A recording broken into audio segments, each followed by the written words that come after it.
الحمد لله نحمده ونصلي على رسوله الكريم أما بعد فأعوذ بالله من الشيطان الرجيم بسم الله الرحمن الرحيم إنا أنزلناه في ليلة القدر سبحان الله صدق الله مولانا العظيم وصدق رسوله النبي الكريم الأمين إن الله وملائكته يصلون على النبي يا أيها الذين آمنوا صلوا عليه وسلموا تسليما الصلاة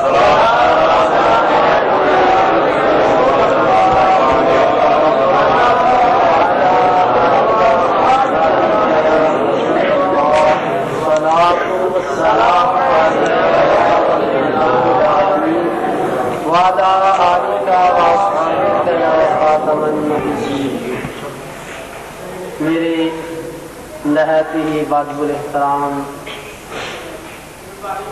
استاد اساتذہ حضرت علامہ الحاج قاری برکت علی اور اساتذہ کرام جامعہ غوثیہ تجوید القرآن اور مہمان گرامی، اللہ تبارک و تعالی جل جلالہ کی مقدس کتاب قرآن مجید فرقان حمید سے چند بابرکت الفاظ تلاوت کرنے کا شرف حاصل کیا۔ رب ذوالجلال نے اپنی کتاب قرآن مجید فرقان حمید میں ارشاد فرمایا اِنَّا أَنزَلْنَاهُ فِي لَيْلَةِ الْقَدْرِ، کہ بے شک ہم نے نازل کیا برکت والی رات میں۔ آپ ان الفاظ پر غور فرمائیں کہ یہاں انزلنا صیغہ ارشاد فرمایا جو کہ جمع متکلم کا صیغہ ہے۔ انا انزلنا کہ ہم نے نازل کیا، یوں نہیں فرمایا کہ میں نے نازل کیا، یوں ارشاد فرمایا کہ ہم نے نازل کیا۔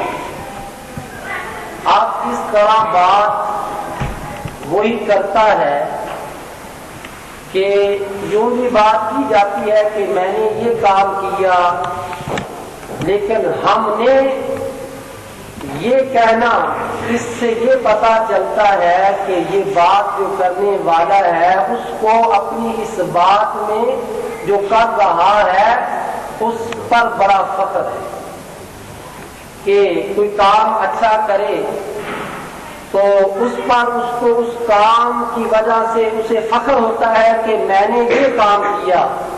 مثال کے طور پر آج اس محفل میں جو حضرت علامہ قاری غفار صاحب ہیں، اب ان کے والد محترم سے پوچھیں، ان سے بھی سوال کریں کہ بتاؤ آج یہ محفل ہے، یہ ختم قرآن ہے، کس کے بیٹے نے قرآن پاک حفظ کیا ہے، تو بڑے فخر کے ساتھ کہیں گے کہ ہمارے بیٹے نے یہ کام کیا ہے، کہ میرے بیٹے نے، یعنی فخر کے ساتھ کہیں گے، ساتھ اونچا کر کے کہ ہمارے بیٹے نے یہ کام کیا ہے۔ تو اس سے پتہ یہ چلتا ہے کہ جس بات پر بڑا فخر ہو، بڑی قوت ہو اور طاقت ہو، اس کے ساتھ قوت و طاقت کے ساتھ اور بڑی عظمت کا اظہار کرتے ہوئے بلند سر کر کے یوں کہتا ہے کہ ہم نے یہ کام کیا ہے۔ تو اللہ تبارک و تعالی جل جلالہ یوں بھی ارشاد فرما سکتا ہے کہ بے شک میں نے نازل کیا، مگر یوں نہیں فرمایا، فرمایا انا انزلنا، ہم نے نازل کیا ہے۔ یوں بھی میں نے نازل کیا، یوں بھی کہہ سکتا ہے، لیکن رب ذوالجلال فرمانا یہ چاہتا ہے اے لوگوں سن لے، میں نے جو کام کیا ہے، میں نے جس کتاب کا نزول کیا ہے، مجھے اس کتاب پر بڑا فخر ہے۔ انا انزلناہ، میں نے بڑی فخر والی، بڑی عظمت والی کتاب نازل کی ہے، بڑی بڑی شان والا قرآن نازل کیا ہے. انا انزلنا، ہم نے نازل کیا. یا اللہ کیا یہ تیرا کلام بڑی عظمت والا، بڑی برکت والا ہے، بڑی شان والا ہے. جب تم نے حضرت موسیٰ علیہ السلام پر کتاب نازل کی، بڑی عظمت و شان کے ساتھ اظہار نہیں کیا. یا اللہ تورات بھی تیرا کلام ہے، انجیل بھی تیرا کلام ہے، زبور بھی تیرا کلام ہے. یا اللہ اس عظمت کے ساتھ جب تو نے نازل کیا ہے اس کو بھی نازل کیا ہے، فخر نہیں فرمایا. فرمایا کیسی طرح نازل کیا؟ جبریل کو حکم دیا، اے جبریل کیا حکم ہے میرا؟ فرمایا یہ کتاب ہے، جاؤ لے جاؤ حضرت موسیٰ علیہ السلام کے پاس لے جاؤ، یہ کتاب ہے. پھر حکم ہوا مولا کریم کس کے پاس لے جاؤ؟ اللہ تعالیٰ نے فرمایا حضرت عیسیٰ علیہ السلام کے پاس لے جاؤ. جب کتاب اللہ قرآن مجید فرقان حمید کی باری آئی تو اللہ تبارک و تعالیٰ جل جلالہ نے فرمایا اے جبریل انا انزلناہ، بے شک ہم نازل کرنے والے ہیں. اب اس پر فخر کیا جا رہا ہے، ہم نازل کیا. کیوں؟ فرمایا لا قلبی کا، اس لیے مجھے فخر ہے اس کتاب پر کہ اس کو میں نے اپنے محبوب پر نازل فرمایا ہے. اس کتاب پر کیوں کہ میں نے اس کو کتاب کو اپنے محبوب پر نازل کیا، اس لیے مجھے اس کتاب پر فخر ہے. یا اللہ تورات بھی تیری کتاب ہے. جب نازل کیا قرآن کو نازل کیا اللہ تبارک و تعالیٰ نے ایک مرتبہ نہیں، دو مرتبہ نہیں، 23 سال کا عرصہ لگا دیا. 23 سال کے عرصے میں کتاب کو نازل کیا قرآن مجید، مگر تورات کو نازل کیا تو ایک مرتبہ. تورات کو ایک مرتبہ نازل کیا، زبور کو ایک مرتبہ نازل کیا، انجیل کو ایک مرتبہ. جب قرآن کی باری آئی ایک مرتبہ نہیں، 23 سال کا عرصہ لگا دیا. کیوں 23 سال کا عرصہ کیوں؟ یا اللہ قرآن بھی تیری کتاب ہے، اس کو نازل کیا تو ایک مرتبہ. انجیل بھی مولا تیرا کلام ہے، اس کو نازل کیا تو ایک مرتبہ. زبور بھی مولا تیرا کلام ہے، نازل کیا تو ایک مرتبہ. رب ذوالجلال نے فرمایا ہاں زبور بھی میرا کلام، جب نازل کیا تو مرضی میں نے اپنی استعمال کی. انجیل بھی میرا کلام ہے، جب میں نے نازل کیا تو مرضی اپنی استعمال کی. زبور بھی میرا کلام، جب میں نے نازل کیا تو مرضی اپنی استعمال کی. قرآن بھی میرا کلام ہے، جب میں نے نازل کیا تو کچھ مرضی اپنی استعمال کی، کچھ محبوب کی ادا دیکھی. سبحان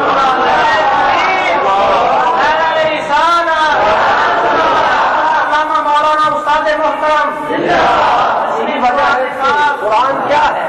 قرآن کیا ہے؟ قرآن اللہ کا کلام ہے. مگر آج کے رسول صلی اللہ علیہ وسلم کیا کہتے ہیں؟ قرآن اللہ کا کلام ہے. عشق والے کہتے ہیں ساڈے نبی دی زبان ساڈے واسطے قرآن، ساڈے نبی دی زبان ساڈے واسطے قرآن. اور کسے دا بیان چنگا لگدا نہیں. قرآن کی بات ہے. یہ کیا دیتے ہیں کہ اتنی صرف شہروں سے بات مگراؤ. قرآن دیکھو قرآن کیا ہے؟ رب ذوالجلال فرماتا ہے انہ لقول رسول کریم. اسی لیے تو آج کے لیے کہتے ہیں ساڈے نبی دی زبان ساڈے واسطے قرآن.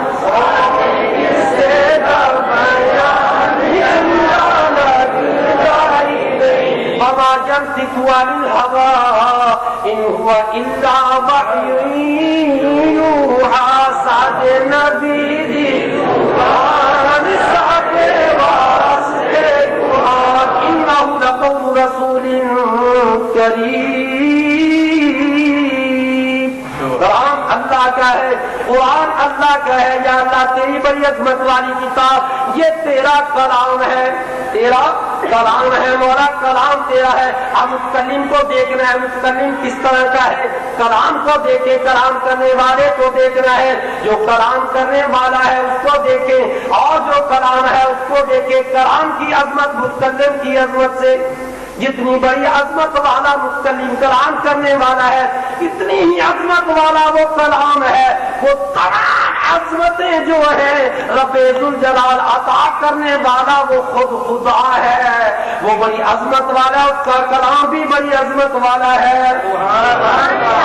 کلام اللہ کا ہے۔ اب رب ذوالجلال لا مکان ہے، اس کا کوئی مکان نہیں۔ یا اللہ تیرا کلام تو لا مکان ہے، یہ تیرا کلام، کلام کرنے والے کی طرف دیکھنا ہے۔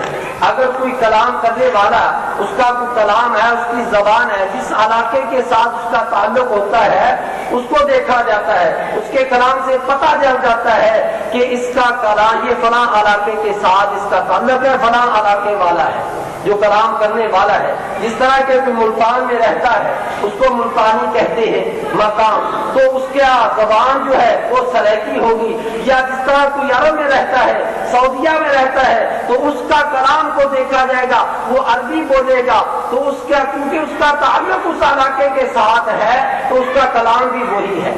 یا اللہ تیرا کلام، یا اللہ تو لا مکان ہے، اب تیرا کلام کیا ہے مولا؟ تو لا مکان ہے، اب ہم اس کو کسی علاقے کے ساتھ کوئی نسبت نہیں دے سکتے کیونکہ وہ لا مکان ہے، وہ لا مکان ہے مولا، تو لا مکان ہے۔ اب اس قرآن مجید فرقان حمید میں دیکھتے ہیں، قرآن کا مطالعہ کرتے ہیں، قرآن کی سورت کا تلاوت کرتے ہیں تو لکھا ہوتا ہے یہ سورہ مکی ہے، یہ سورہ مدنی ہے۔ اب وہ کلام کرنے والا لا مکان کسی علاقے کے ساتھ نہیں، نہ اس کو مکی کہہ سکتے ہیں کیونکہ یہ نسبت ہو جائے گی، نہ اسے مدنی کہہ سکتے ہیں۔ مولا کلام تیرا ہے پھر مکی کیوں ہے؟ کلام تیرا ہے پھر مدنی کیوں ہے؟ اللہ تبارک و تعالیٰ نے فرمایا میں لا مکان، میرا محبوب مکی ہے، میرا قرآن بھی مکی ہے، میرا محبوب مدنی ہے تو میرا کلام بھی مدنی ہے۔ انہ لقول رسول کریم،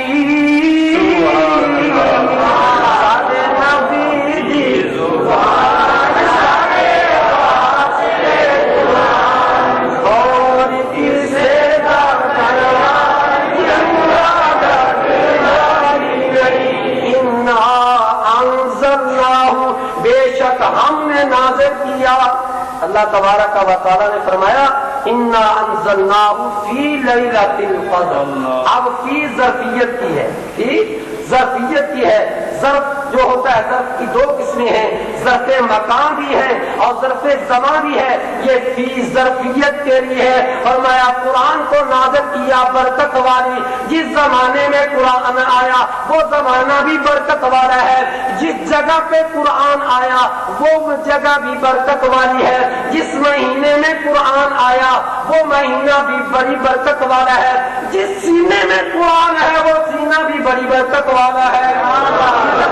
ہے کہ جس سینے میں قرآن ہے وہ بھی بڑی برکت والا سینہ ہے، وہ بڑی عظمت والا سینہ ہے، وہ بڑی شان والا سینہ ہے۔ یہی وجہ ہے کہ میرے آقا صلی اللہ تعالی علیہ وسلم نے فرمایا جو حافظ قرآن ہے، جس کو اللہ تبارک و تعالیٰ نے یہ دولت عطا فرمائی ہے، روز قیامت یوں ہوگا کہ رب ذوالجلال سے فرمائے گا کہ اے حافظ قرآن، جس طرح کہ تو دنیا میں قرآن پڑھا کرتا تھا اب مجھے قرآن سنا، میں تیرا قرآن سنتا ہوں، اور دیکھ جس طرح پڑھتا جا قرآن پاک کو اور اپنی منزلوں کو چھوتا جا، اور جہاں قرآن کی آخری آیت ختم کرے گا وہ تیرا مقام ہے۔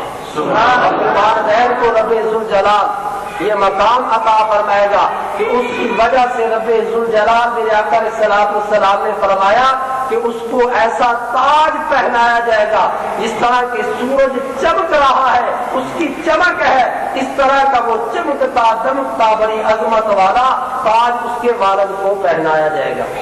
عزیزان محترم یہ ساری نسبتیں کی وجہ سے ہے، یہ برکتیں ہیں تو قرآن کی برکت سے ہے، یہ تمام عزتیں ہیں یا عظمتیں ملی ہیں یا شانیں ملی ہیں تو قرآن مجید فرقان حمید سے۔